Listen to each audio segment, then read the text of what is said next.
অসম অৰুণাচল সীমান্তত উত্তপ্ত পৰিস্থিতি সদৌ অসম গোৰ্খা ছাত্ৰ সন্থাৰ প্ৰতিবাদত পথত আবদ্ধ হৈ পৰে শ বাহন 12 বছৰীয়া ছাত্ৰ ৰোহিত কুমাৰ চেত্ৰীক অপহৰণকাৰীয়ে হত্যাৰ প্ৰতিবাদত গোৰ্খা ছাত্ৰ সন্থাৰ এই প্ৰতিবাদ সদিয়া শান্তিপুৰ গেটত প্ৰতিবাদৰ ফলত আবদ্ধ হৈ পৰে দুই ৰাজ্যৰ মাজত চলাচল কৰা বহু বাহন অৰুণাচলৰ লোহিত জিলাৰ 28 মাইলত সংঘটিত হৈছিল নৃশংস হত্যাকাণ্ড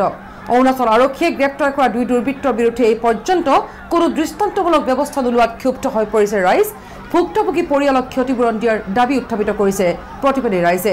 আমি দেখুৱাইছো হাতে হাতে প্লেকাৰ্ড লৈ প্ৰতিবাদ মুখৰ হৈ পৰিছে সদৌ অসম গোৰ্খা ছাত্ৰ সন্থাৰ এই প্ৰতিবাদ দেখিবলৈ পোৱা গৈছে অসম অৰুণাচল সীমান্তত এই উত্তপ্ত পৰিস্থিতি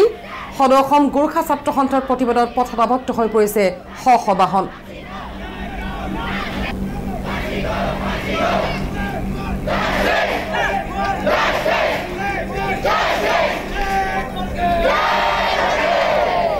আজি আমি অৰুণাচল সংযোগী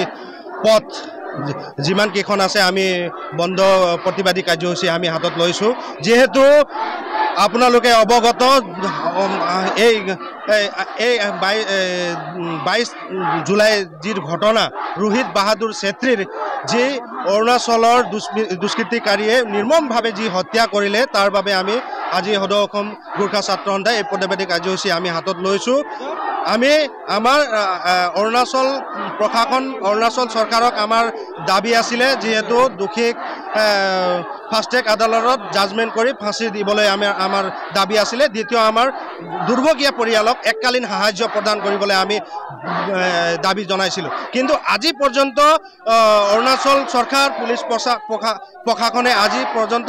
আমাৰ লগত না যোগাযোগ না কোনো আমাৰ লগত বাৰ্তা লাভ কৰিছে যেতিয়ালৈকে ৰোহিত বাহাদুৰ চেত্ৰীয়ে ন্যায় নাপাব তেতিয়ালৈকে আমি সদৌ অসম গোৰ্খা ছাত্ৰ সন্থা এই প্ৰতিবাদী আমি ধাৰাবাহিকভাৱে আমি এই প্ৰতিবাদী কাৰ্যসূচী আমি লৈ গৈ থাকিম আৰু প্ৰতিবাদী কাৰ্যসূচী সন্দৰ্ভত আৰু শেহতীয়া পৰিস্থিতি জানিবলৈ আমি ফোন লাইনত সংযুক্ত হৈছোঁ আমাৰ সাংবাদিক অসীম জ্যোতি গগৈ আছে আমাৰ লগত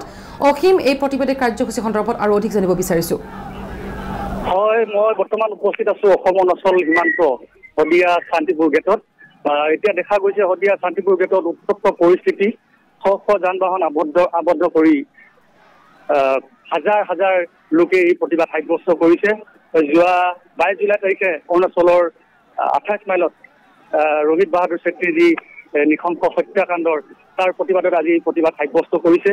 আৰু প্ৰতিবাদীসকলে যি মৃতকৰ পৰিয়াললৈ এককালীন সাহায্যৰ লগতে যি দুজন